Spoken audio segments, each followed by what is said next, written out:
l'honorable Nourinoua Tchadé dans les arrondissements de la commune de Goupargo. Accompagné d'une forte délégation, le deuxième vice-président du parti et président du groupe parlementaire Les Démocrates est accueilli chaleureusement par les populations à chaque étape de sa descente de ce samedi 8 février 2025. Que ce soit ici à Nandana, à son passage ici à Singré, comme ici à Goupargo à la Maison des Jeunes, ou encore à la dernière étape ici à Pabégou, les mandants du député étaient heureux de voir leur élu revenir vers eux pour ce devoir. Au nom du président Yahi Boni, qui est le président du parti, mes voeux de nouvel an, de santé et encore de santé.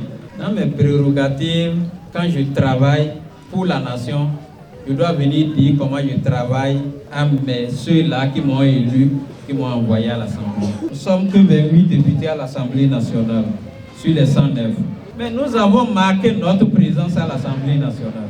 Le Bénin sait qu'il y a 28 députés à l'Assemblée nationale, malgré notre petit nombre. Nous allons faire une proposition de loi d'amnistie pour la libération des détenus politiques. Vous n'avez pas oublié Rekia Madegou. Vous n'avez pas oublié Joël Aïvor. Vous n'avez pas oublié les autres. Avec la volonté du président Talon, les collègues députés de la mouvance ont refusé l'adoption de cette loi avec nous.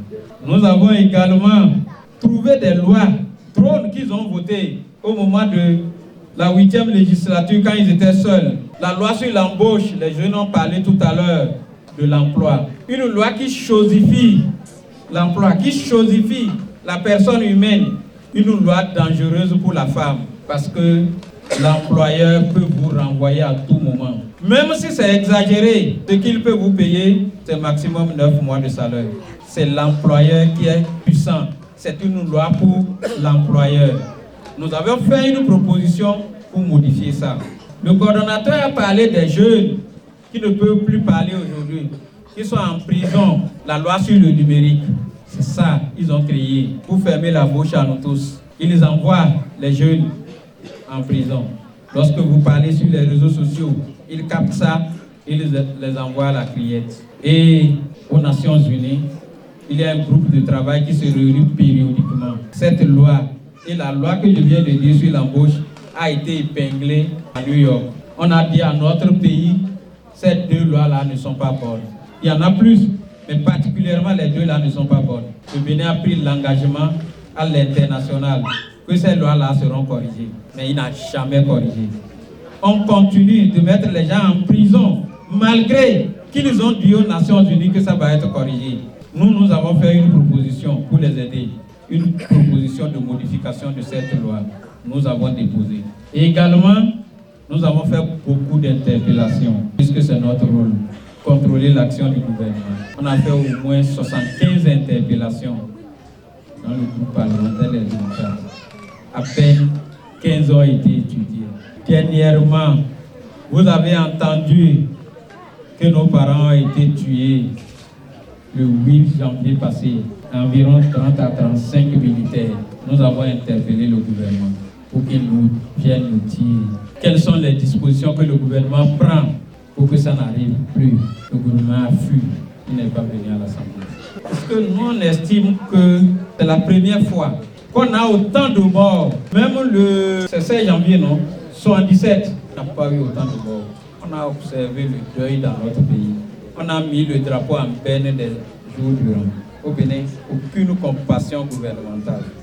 Pour plus de 30 morts, on a trouvé que c'est dangereux. On a dit qu'ils viennent nous expliquer pourquoi ça se passe comme ça. Satisfait de les représenter dignement à l'Assemblée nationale durant la législature en cours et surtout fatigué de la gouvernance de la rupture, jeunes, sages, enseignants et les femmes ont promis œuvrer pour doubler au minimum l'effectif des députés du Parti Les Démocrates à la prochaine législature. La lutte que vous menez, vous n'êtes pas seul dans le combat. Nous-mêmes, à la base, nous sommes déjà fatigués de tout. Ce que vous voyez, ce n'est qu'une partie. Les gens vont nous rejoindre après. Parce que tout le monde est déjà fatigué. Au nom de tous les enseignants, je voulais dire une fois encore que nous vous soutenons. Malgré tout ce qu'ils font, nous constatons que les 28 députés des démocrates sont les seuls qui donnent l'espoir aux Béninois. Face aux populations, les visiteurs ont profité de cette tournée de reddition de comptes de l'honorable Nourinoua Tchadé pour inviter les militants du Parti Les Démocrates à plus d'union, de détermination en vue de décrocher une large victoire aux différentes échéances électorales de 2026. En 2026, à partir du mois de janvier, nous allons organiser les élections communales et législatives et les élections présidentielles. Donc nous sommes déjà aujourd'hui, on peut le dire, en année électorale. Alors pour cela, qu'est-ce que nous avons à faire? C'est de nous mettre ensemble pour qu'en 2026, nous puissions changer cette donne. Et que le Parti Les Démocrates prenne véritablement les rênes de ce pays pour que la pauvreté ambiante qui est en train de nous réunir en ce moment, que nous puissions rompre avec ça. Le deuxième vice-président et président du groupe parlementaire a adressé aux populations de la commune de Kopargo et du Bénin les raisons pour lesquelles le pouvoir doit revenir au Parti Les Démocrates en 2026. Ça fait 9 ans plus quelques mois que la rupture a pris le pouvoir. 9 ans de souffrance pour vous. Donc il reste quelques mois. On va fermer les 10 ans. Donc Talon, ça va finir. Et je voudrais vous rassurer que quand Talon ça va finir, ça va être les démocrates. Grâce à vous. Et nous promettons que notre gouvernance sera votre gouvernance. Une gouvernance des pauvres. Une gouvernance qui va aider nos parents. Une gouvernance qui va aider les agriculteurs. Une gouvernance qui va aider les pêcheurs, les transporteurs et pourquoi pas les éleveurs. Et ils ont gouverné 10 ans pour que les riches deviennent plus riches et que les pauvres deviennent plus pauvres. Nous, on veut diriger pour que les pauvres deviennent de plus en plus riches. C'est ce que nous sommes venus vous proposer.